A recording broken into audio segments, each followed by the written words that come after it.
नमस्कार दोस्तों, आप देख रहे हैं एसपीआर न्यूज चैनल में सभी दर्शकों का स्वागत है। सीतापुर रेवसा आज दिनांक 24/6/2023 को MF global public school English media निकट इंडियन गैस एजेंसी के सामने रेवसा में शुभारंभ किया गया।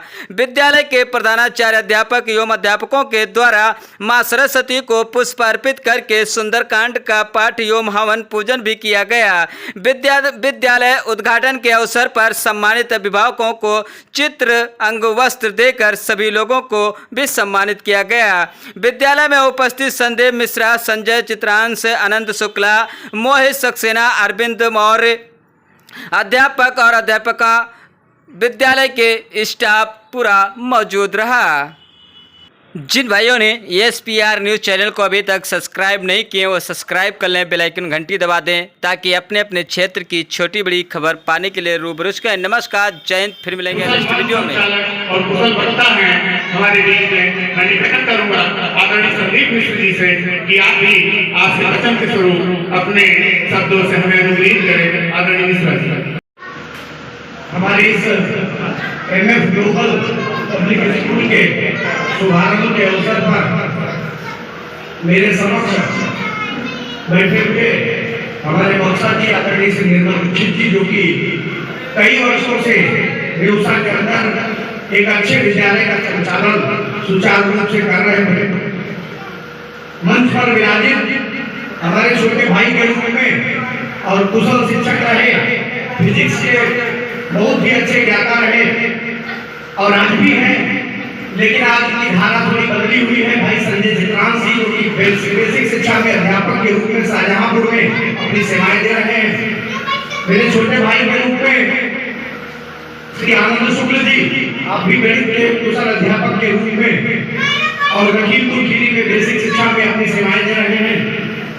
ऐसे ही प्रिय अनुज अरविंद जी, जो कि आपके रेवसा नगर में बहुत अच्छी कोचिंग संस्था का संचालन कर रहे हैं, कार्यक्रम का संचालन कर रहे हैं। भाई कुलदीप श्रीवास्तव जी, जो कि एक अच्छे वक्ता के रूप में और शिक्षा मित्र के रूप में प्राथमिक विद्यालय भिनौली में भी सेवाएं दे रहे हैं।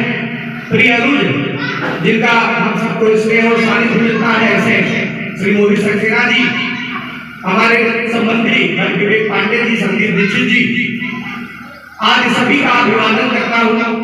और इसके साथ आज इस कार्यक्रम की पूरी रूपरेखा को, इस विद्यालय को चलाने का जो जिम्मा उठाने वाले दो कंधे हैं, ऐसे भाई अमित श्रीवास्तव जी और पिंटू निषाद जी, आप दोनों को बहुत ही बड़ा अनुभव एक विद्यालय के संचालन का है।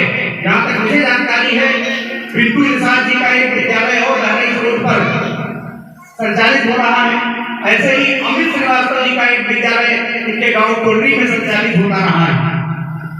दो बहुत ही अनुभवी व्यक्तियों का सम्मिश्रण, दो बहुत ही अनुभवी व्यक्तियों का मिलन और फिर एक विद्यालय की स्थापना, ये निश्चित रूप से हम सब के लिए गौरव का विषय है।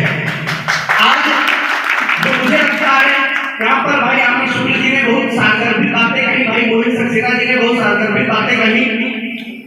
निश्चित रूप से ये रेवसा नगर के लिए संस्थाएं और भी हैं, मैं नाम नहीं लेना चाहूंगा, संस्थाएं हैं, लोग अच्छे शिक्षक भी हैं, वहाँ अच्छा प्रबंधन भी है, लेकिन कहीं ना कहीं एक तबका समाज का ऐसा है जो उन विद्यालयों तक शायद पहुंच नहीं पाता। ऐसे में यह संस्था उपलब्ध संसाधनों में हमारे नगर के बच्चों को अच्छी शिक्षा देने के लिए संकल्पित हुई है। मैं बार बार प्रशंसा करता हूँ, सराहना करता हूँ, बहुत बहुत बधाई देता हूँ इस विद्यालय की प्रबंध समिति को, इस विद्यालय के निदेशक महोदयों को, इस विद्यालय के शिक्षकों को और शिक्षिकाओं को। एक जो केंद्र बिंदु की बात है, वह एक छोटी सी कहानी का प्रत्यक्ष कहानी है, आप सब जानते भी होंगे। मैं शिक्षिकाओं से और शिक्षकों से केवल एक बात कहना चाहता हूँ कि आपको जो ये जिम्मेदारी दी गई है, जो आपने संकल्प किया है कि हम इस विद्यालय में शिक्षण कार्य करेंगे, इस विद्यालय को ऊंचाइयों तक ले जाएंगे, तो यकीन मानिए कि यदि आप इस विद्यालय के लिए मेहनत करने के लिए निकलेंगे, मेहनत करेंगे, यहाँ अच्छा शिक्षण कार्य करेंगे, तो हमारे नगर के लोग तो लाभान्वित होंगे ही होंगे, साथ ही आपको बहुत बड़ा लाभ होने वाला है। कभी भी आप अपने वेतन की तुलना अपने कार्य से मत करिएगा। आप छोटा विद्यालय शुरुआत है, हो सकता है आपको पैसे कम मिल रहे हो सकता है आपको लगता हो कि यार ये हम कौन सा काम पकड़ लिए हैं, लेकिन मैं उदाहरण के रूप में व्यक्तियों को, लोगों को, अपने बड़े भाई मुख्तार को जो कि खनवापुर से कहा कि मैंने सुबह ही फोन किया और वो टाइम पे पहुंचे, इसके लिए सभी लोगों को इनको इनको भी मैं बहुत बहुत धन्यवाद देना चाहूँगा कि आप 1.5 महीने 2 महीने का समय केवल ये सुनने में लगा दिया कि अखिल विद्यालय किसके हाथ में सौंपा जाए। ये स्वयं विद्यालय नहीं चला सकते थे, एक बार चलाया, लेकिन इनके पास काम बहुत ज़्यादा है और ये समय नहीं दे पाए, नहीं चला पाए। फिर दूसरी बार दूसरे लोग आए, उनको विद्यालय सौंपा, लेकिन कुछ कमियों की वजह से क्या हुआ मैं नहीं जानता, लेकिन सुचारू रूप से विद्यालय नहीं चल पाया। मौलाना साहब 1.5 महीने कंटिन्यू ये लोग ढूंढने में लगा थे किसको विद्यालय दिया जाए। इसकी वजह से आज ये जो विद्यालय का सेशन है वो लेट हो चुका है। हमारे गांव भी हमें पता चलता है 3 से 4 बार मौलाना साहब केवल ये जानने के लिए गए कि श्रीवास्तव जी व्यक्त करते हैं। ये सभी लोगों को जानने की कोशिश की, यहाँ पर विद्यालय चलाने वालों को लोग आए हैं, बात की है, लेकिन हमारा कोई मूड नहीं था विद्यालय चलाने का। मौलाना साहब को जब लगा है, ये कई बार हमसे बात की और हमको लगता आज सबसे बड़ी चीज है कि यहाँ पर लोगों को विश्वास दिलाना है।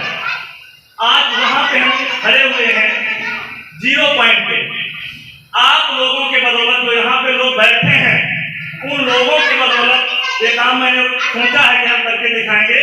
हमारे अकेले बस में कुछ भी नहीं है, क्योंकि एक नई बाजार लगाना तो आसान होता है, लेकिन एक लगी हुई बाजार में यदि कोई समस्या उत्पन्न हो गई, उजड़ चुकी हो, उसके बाद लोगों को विश्वास खत्म हो चुका होता है। मैं लोगों को विश्वास दिलाना चाहता हूं कि इस विद्यालय पहले कैसे हुआ, क्या हुआ, लेकिन शायद आप लोग सोच नहीं सकते हैं कि हम इस विद्यालय के लिए किस प्रकार से समर्पित होकर के और किस प्रकार से बच्चों के शिक्षण कार्य की व्यवस्था करेंगे और आप लोगों के बच्चों के उज्जवल भविष्य के लिए अच्छे अध्यापकों के द्वारा और अच्छी क्रियाओं के द्वारा, एक्टिविटियों के द्वारा बच्चों को हम सिखाने का प्रयास करेंगे।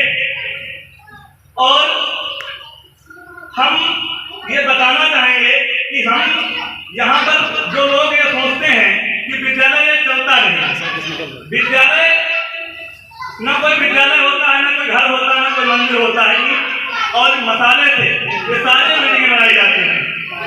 फिर व्यक्ति का काम होता है कि उस बिल्डिंग को क्या रूप देना है। हम उसमें रहने लगते हैं, परिवार हो जाता है तो घर हो जाता है, उसमें हम मंदिर बना लेते हैं, पूजा करने लगते हैं, नमाज पढ़ने लगते हैं, मंदिर और मस्जिद बन जाते हैं, गुरुद्वारा बना लेते हैं, उसमें हम पूजा करने लगते हैं, गुरुद्वारा बन जाता है। और जहाँ पर हम शिक्षण कार्य, अध्यापक बैठ जाता है शिक्षण कार्य करने के लिए और 10 बच्चे इकट्ठा हो जाते हैं, वहीं पर विद्यालय हो जाता है। तो हम अपने अनुभव से और हमारे हुए जो पढ़ी से, हमारे पढ़ी में विद्यालय चल रहा है, आए हुए अन्य अध्यापकों के माध्यम से और जो हम नए अध्यापक रखने जा रहे हैं, उनके माध्यम से हम आप लोगों को विश्वास लाना चाहेंगे कि यहाँ पर शिक्षण कार्य हमारे सामने पढ़ी विद्यालय हमारा बहुत छोटा विद्यालय, जहाँ पर 3 की व्यवस्था है, लेकिन रघुनाथ जी उस क्षेत्र से आज तक ज्यादा से ज्यादा 10 बच्चे ले जा पाया होगा, केवल इस बेस पे कि वो लोग इतने बड़े हैं। वो कहते हैं कि छोटे विद्यालय में पढ़ाने से हमारा जो है कद छोटा हो जाएगा, कद बढ़ाने के लिए हो जाते हैं, शिक्षा के लिए। और मैंने मौका दिया रेउसा से इधर आप पास जाने वाले विद्यालय जो इंग्लिश मीडियम के लिए जा रहे हैं, कोई सोचेगा भी नहीं कि हम इतना पैसा फालतू में बर्बाद करें, वो यहीं पर आपको सारी व्यवस्थाएं मिलेंगी। इसी के साथ हम अपनी और शायद आज सोशल मीडिया एक ऐसा प्लेटफॉर्म जहाँ पर कोई भी एग्जाम आजकल जो हो रहा है, उसके बाद उसका जो रिजल्ट आ रहा है, उस रिजल्ट में हम लोगों को अपने क्षेत्र के बच्चे देखने को मिलते हैं। जैसा कि कुलदीप जी ने बताया कि MF ग्लोबल कोर्ट से संचालित था, उसके संचालन की जिम्मेदारी हमारे छोटे भाई रवि श्रीवास्तव और रामेश्वर पेंटू ने निभाने लेकर स्टाफ फिर से इसको संचालित करने का नया सिरे से कार्य किया है। इन लोगों को विद्यालय संचालन का एक अच्छा अनुभव भी है। हम लोग को केवल एक अध्यापन कार्य से जुड़े थे, अध्यापन का अनुभव रहा। हम लोगों ने भी जो काम की यहाँ पर शुरुआत करी, किन परिस्थितियों को फेस किया, लेकिन कभी भी दिमाग में वो चीज़ें नहीं आती थी कि उसके बदले में मुझे मिल क्या रहा है, उससे मेरा जीवन यापन हो पा रहा है या नहीं हो पा रहा है। लेकिन इस क्षेत्र के लिए समर्पण का भाव जरूर था उसके पीछे कि हमें अपने क्षेत्र के लिए काम करना है। शिक्षा के क्षेत्र में जितना अपने से ज्यादा सहयोग हो सकेगा उतना करना है। हम लोग कर रहे थे और शायद वही ईश्वर ने हम लोगों की ज्ञान समस्या को देखा।